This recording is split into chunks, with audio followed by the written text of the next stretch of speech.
Assalamualaikum warahmatullahi wabarakatuh. Pada pertemuan hari ini kita akan membahas tentang pembahasan baru, yaitu tentang fluida, yaitu mekanika fluida.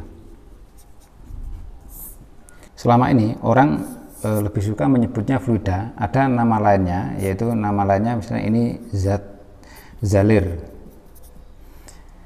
Zat bukan berarti zat yang bisa mengalir, karena belum tentu sesuatu yang bisa mengalir itu pasti itu dinamakan fluida. Jadi apa itu fluida? Jadi nanti yang kita bahas apa itu fluida,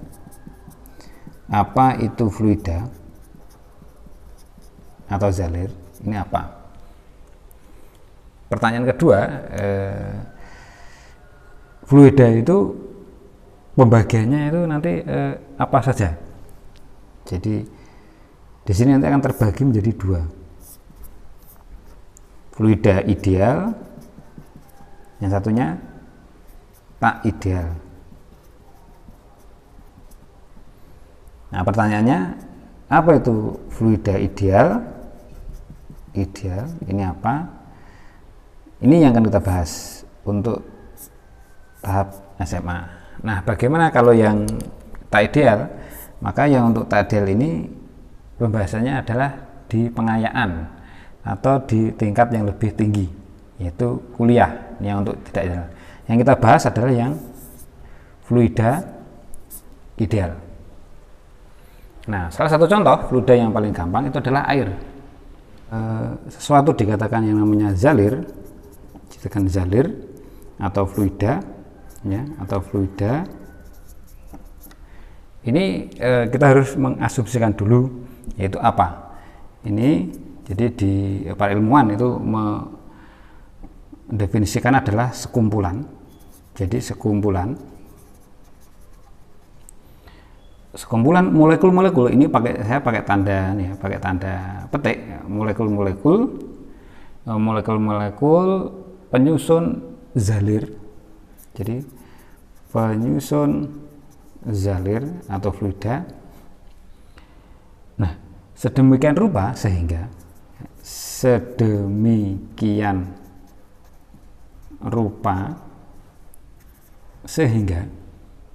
ini memenuhi kriteria. Nah, jadi nanti memenuhi kriteria. Kalau tidak memenuhi kriteria atau asumsi yang kita bangun dari awal, kalau tidak memenuhi ini, maka tidak dinamakan sebagai fluida.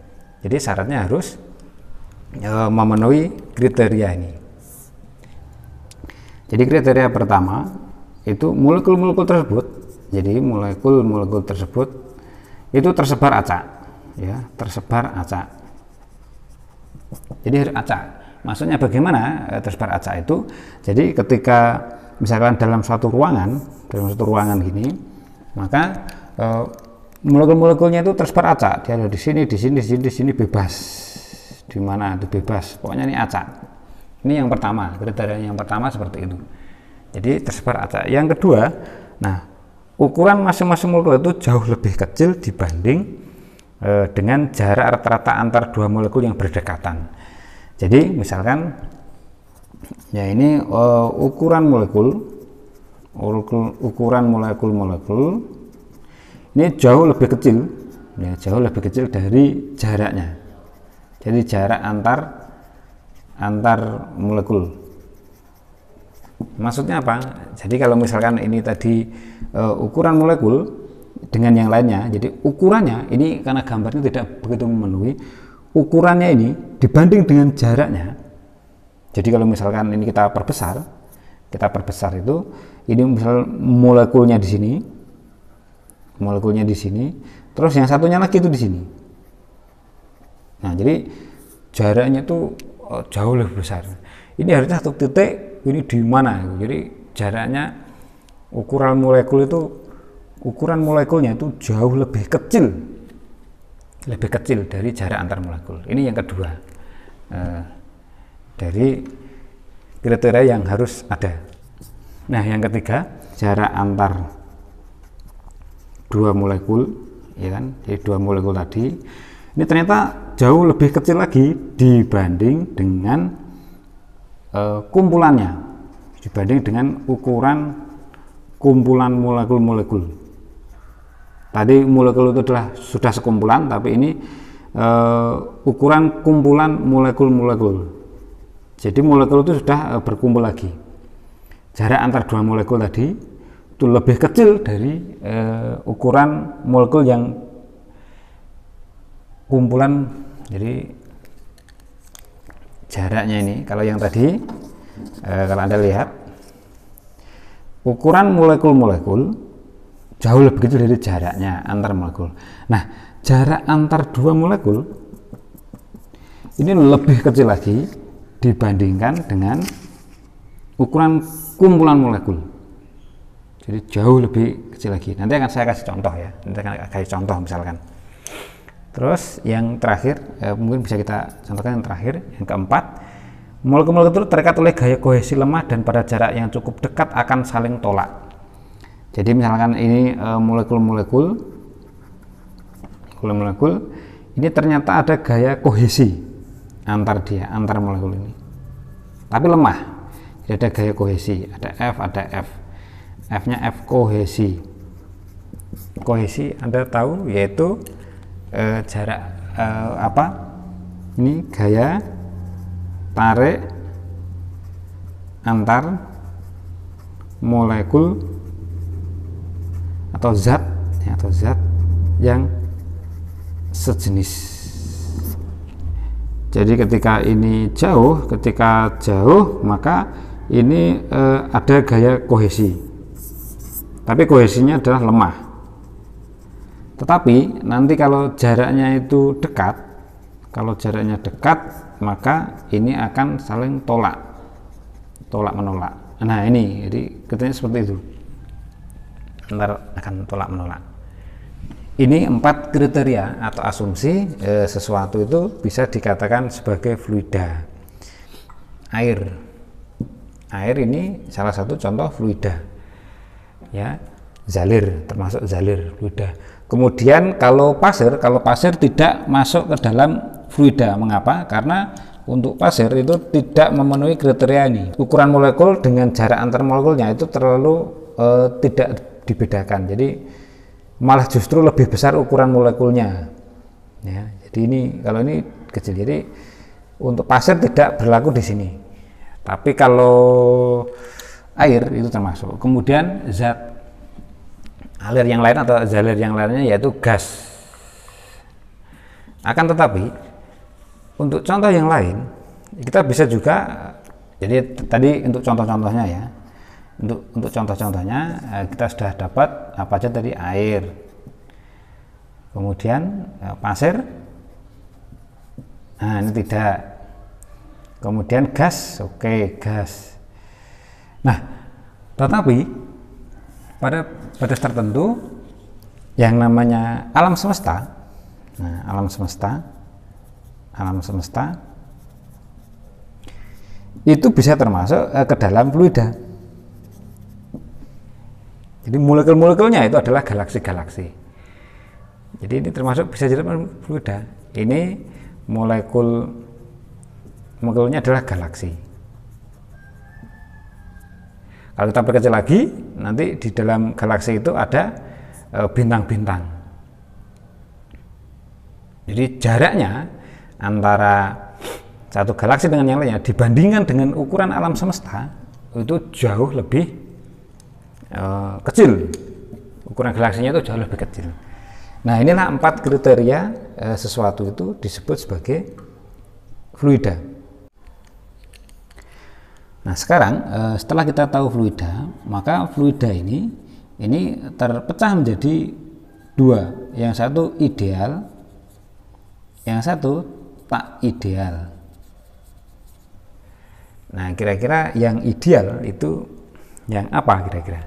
Nah, yang sekali lagi kita hanya membahas yang ini. Yang ini tidak kita bahas. Jadi ini untuk, sekali lagi, ini untuk pengayaan atau ini tingkat di kuliah ya. Jadi nanti kalau pengayaan itu silahkan nanti kalau mau bahas ini kita bahas. Sekarang yang kita bahas adalah fluida ideal. Nah, apa itu fluida ideal? Jadi kita kan perlu idealisasi. Sebenarnya dalam kenyataannya fluida itu lebih banyak yang tidak ideal. Sebagaimana kita manusia itu sebenarnya tidak ideal, tapi kita perlu idealisasi. Apa itu idealisasi? Jadi kalau contoh ideal kita, teladan ideal kita adalah Nabi Muhammad. Kita sebagai manusia itu tidak ideal, tapi kita perlu contoh yang ideal. Jadi gampangnya seperti itu. Nah, jalur ideal itu harus memenuhi anggapan apa saja.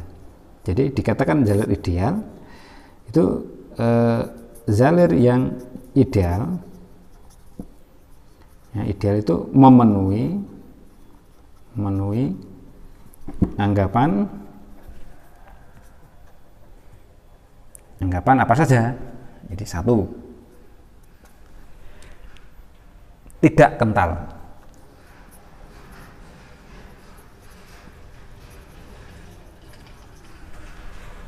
Jadi artinya apa?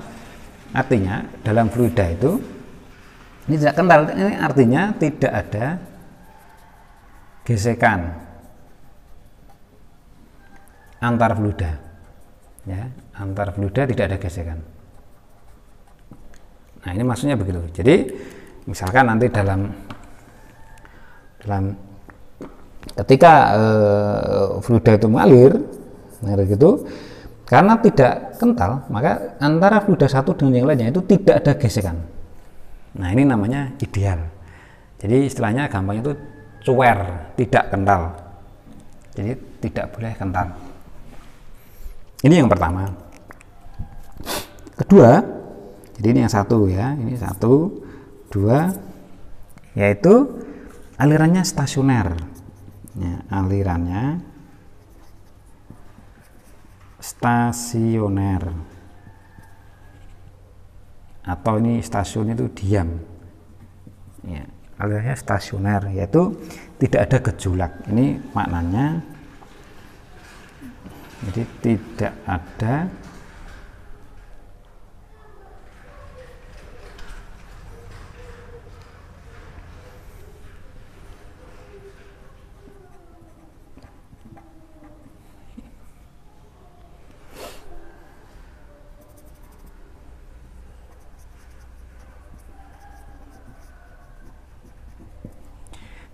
turbulen atau gejolak, sehingga zalir mempunyai aliran arus berupa garis dan berlapis, sehingga nanti alirannya itu laminer, bergaris laminer. Maksudnya bagaimana?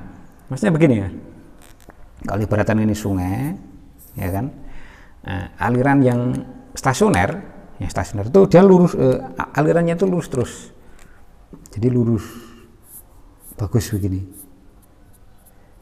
Nah, ini namanya fluida, alirannya stasioner. Misalkan ada batu di sini, ditaruh di sini. Apa yang terjadi? Maka nanti di sini akan, ini kan lurus ya. Maka di sini akan terjadi gejolak. Nah, turbulen. Nah, ini kalau turbulen ini namanya turbulen, gejolak. Maka kalau seperti ini di bagian sini tidak stasioner, yang sini stasioner, berlapis laminer, lurus. Ini namanya fluida ideal. Yang ketiga, yaitu tidak kompres, artinya massa jenisnya konstan. Jadi yang ketiga, ini alirannya itu tidak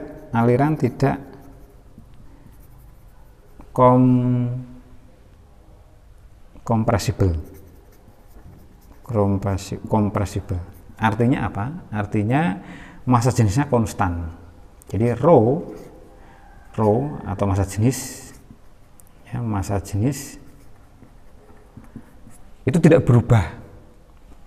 Ya, jadi ini konstan atau sulit berubah. Konstan atau sulit berubah.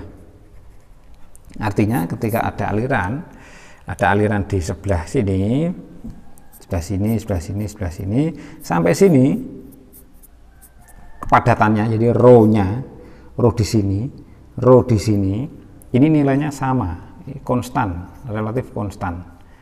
ini tetap. Yang keempat, alirannya ya, alirannya irotasional. Di step jelas tidak ada momentum sudutnya. Ini artinya di setiap aliran, di setiap titik tidak ada momentum sudut. Maksudnya gimana?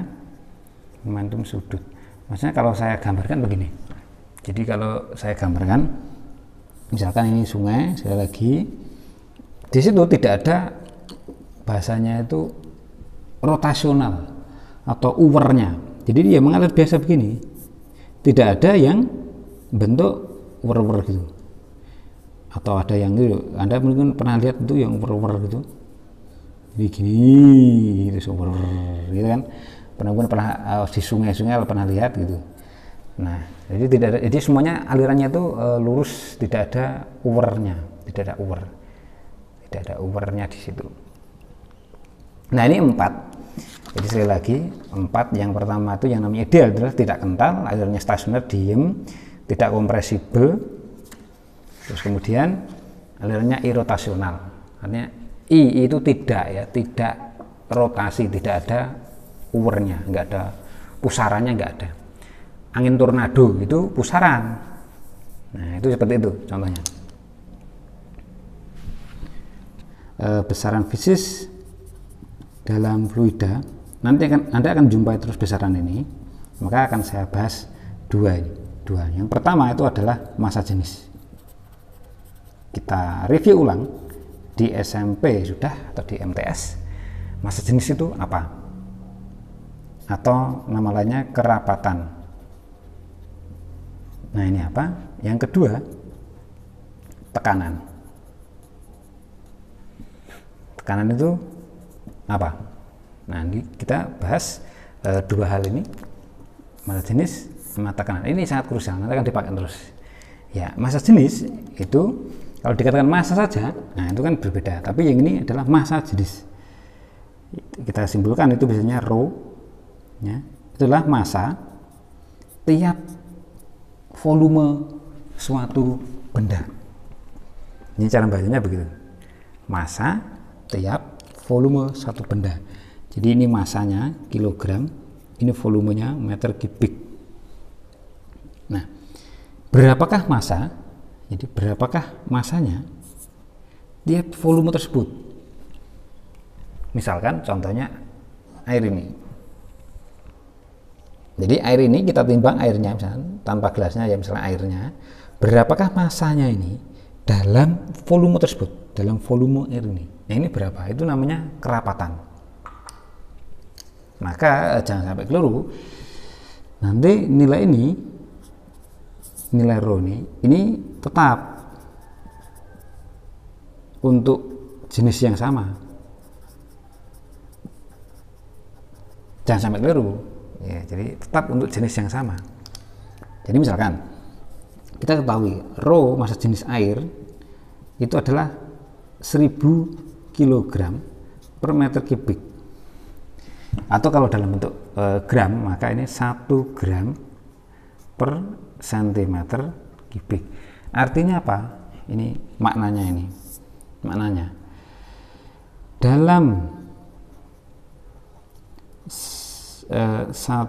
dalam volume 1 cm kubik massanya 1 gram. Nah, ini maknanya seperti itu, namanya massa jenis. Jadi ya, dalam volume 1 cm kubik massanya 1 gram. Nah, itu makna dari massa jenis. Nah, bagaimana kalau tekanan? Tekanan bahasa Inggrisnya P, pressure ya.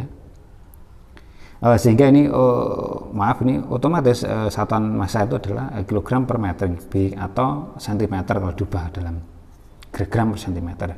Tekanan itu bahasa Inggrisnya pressure. Ini didefinisikan di MTS sudah pernah, yaitu gaya per luasan tertentu. gaya yang diberikan perluasan tertentu. Jadi gaya ini Newton, ini meter kuadrat,